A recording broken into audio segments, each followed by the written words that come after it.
এত সব ওদের বলার কিছু দরকার ছিল? সে তো অনেক কিছুই দরকার ছিল না বিকাশবাবু। মিথ্যের ভার বুকে নিয়ে কে মরতে চায় সত্যিটা ওরা জানুক, বাকিটা আমার ঈশ্বর দেখবেন।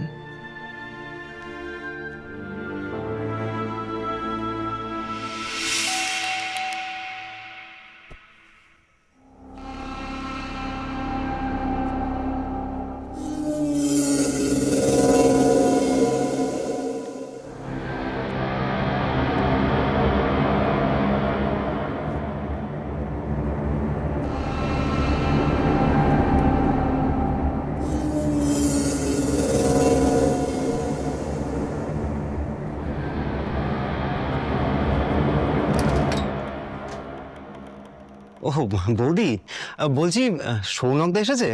প্লিজ একটু ডেকে দাও না। কেন? না মানে একটু কাজ ছিল। এখন দাদা ঘুমোচ্ছে, কাল কাল সকালে চলে যাবে। না মানে আরে কাল সকালে চলে যাবে বললাম তো, এখন এসো।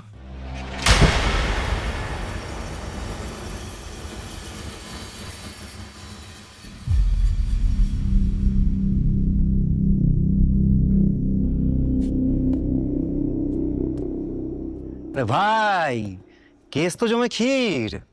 আরে অর্ণবের বউকেও পটিয়ে নিয়েছে। বললো দাদা রাতে এখানেই থাক, কাল সকালে চলে যাবে। ভাই ঘোর কলি, ভাই ঘোর কলি। বেরিয়েছিস?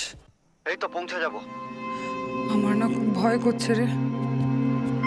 ওর অফিসের একটা লোক এসেছিল, মনে হয় ধরা পড়ে যাব। যদি মরে যায় না, পুরো ফেসে যাবো। ইনকার কি হবে রে? মাথা ঠান্ডা কর নন্দু, আমি আসছি, সবটা সামলে নেব। আমার খুব ভয় করছে দেব। ভয়কে জয় করতে হবে নন্দু, আমি আসছি, তুই রাখ।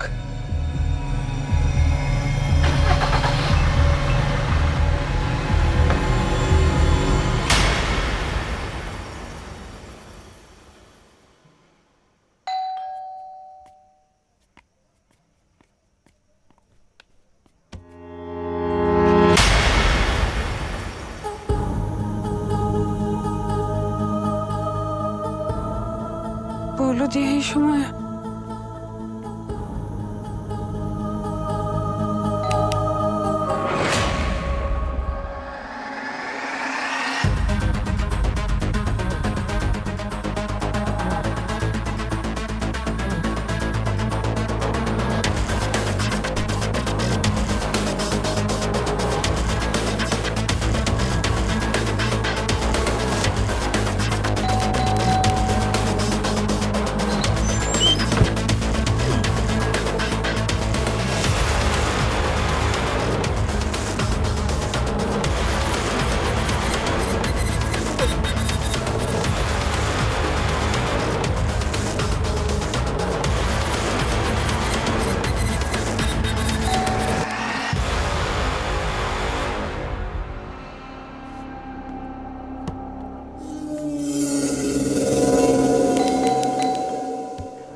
দিদি তুমি?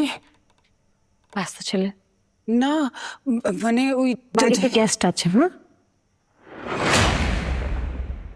ও কি বলো তো, আমি বাথরুমে ছিলাম তো, গান শুনছিলাম, একদম বেলটা শুনতে পাইনি।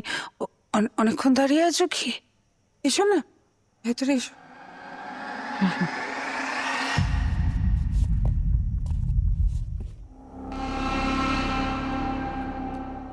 এখান দিয়ে যাচ্ছিলাম, আমি ভাবলাম একবার ইনকাকে দেখে যাই।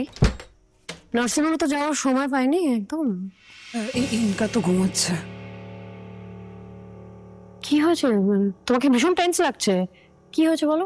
না মানে দিদি তুমি তো জানোই আমার তো এমনি এত টেনশন, আর তার উপরে ওই মানে আহ, ওই ডিএনএ টেস্টটা কবে হবে দিদি? আসলে ইনকার জন্যই টাকার খুব দরকার, তো ও ডাক্তারবাবু বলেছেন ব্যাঙ্গালোরে খুব ভালো একটা ট্রিটমেন্ট হচ্ছে। একটা কথা আছে তোমার সাথে, আমি এসেছি যখন কথাটা বলে যাব। ব্যাপারটা হলো আমাদের বাড়ির সম্পত্তির ভাগ।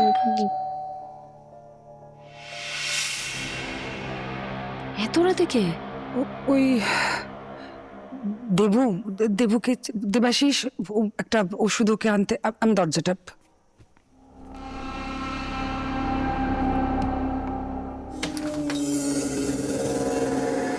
কোথায়?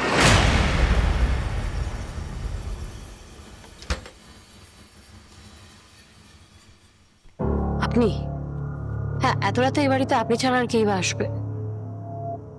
নন্দিতা, এই ফ্ল্যাটটা আমার ভাইয়ের, আমার মনে আছে তো?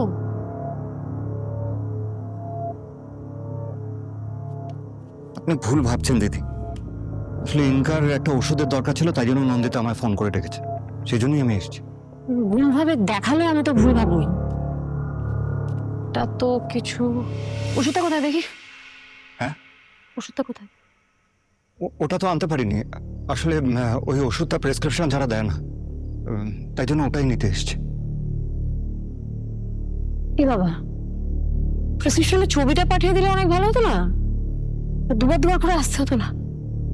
মানে রাত বিরেতে একজন বিধবার বাড়িতে দুমদাম এইভাবে চলে আসা, তার লোকজন তো খারাপ ভাববে।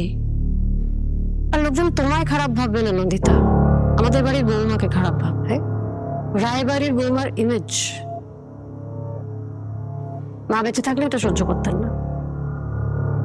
দিদি, আবার বলবো যে আপনি ভুল ভাবছেন। আসলে এত কিছুর মধ্যে না প্রেসক্রিপশনের ছবি পাঠানোর কথা না মাথায় আসে। আমি ওষুধটা না নিতে পেরে সোজা চলে এসেছি। হ্যালো,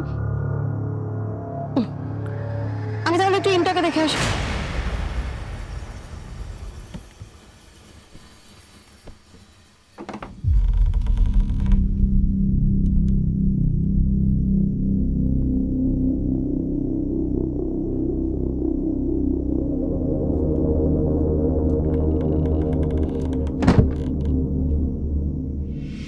ঠিক আছে, আমি তাহলে চলি এখন। তোমরা তোমরা কথাবার্তা বলো। তোমরা কথাটা তো আমার বলা হলো না।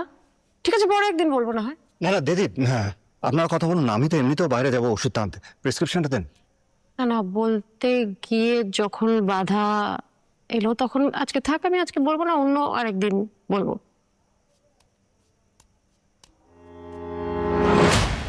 বাথরুম যাবো। বাথরুম? প্রবলেম? না, প্রবলেম তো নেই। মানে আমি লিভিং রুমের বাথরুমটা কাপড় কাচ্ছিলাম, তো কাপড়গুলো সব বার করেছিলাম, সব নোংরা হয়ে আছে। তুমি বরং আমার আমার ঘরের বাথরুমটা ব্যবহার করো, ওটা একটু পরিষ্কার।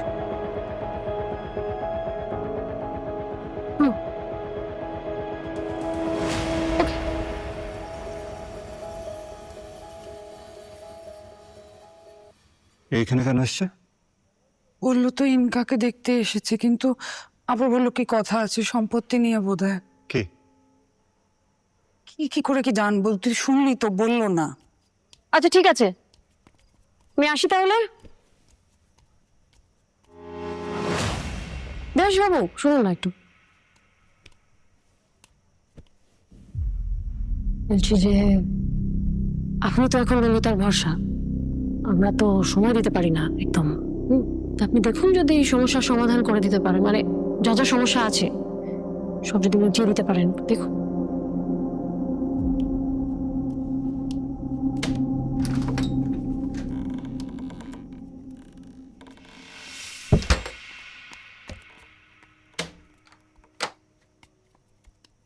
স্কাউন্ডারটা কোথায়? বাথরুমে।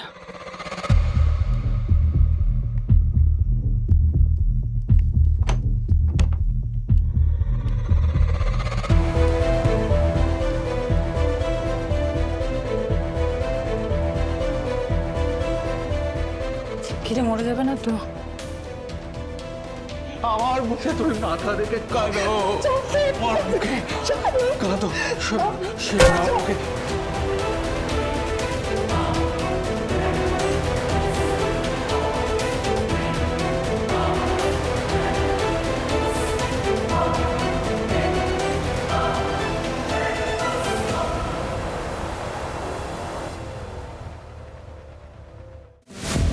আগামী সপ্তাহে দেখুন। আমাদের তিনজনের বাবা এক কিনা পরীক্ষা করতে হবে, হয়ে যাবে না? ফ্যামিলি মাই সন্তানেরা মিলে মায়ের অবৈধ সম্পর্কের টাইমলাইন তদন্ত করছে। আপনি নন্দিতা রায়, আপনার নামে একটা এফআইআর করা হয়েছে। আমার মেয়ে অসুস্থ। এসব চাইল্ড ইমোশন বিক্রি করাটা না আপনাদের মতো জালিয়াতদের অনেক পুরনো ট্রিক।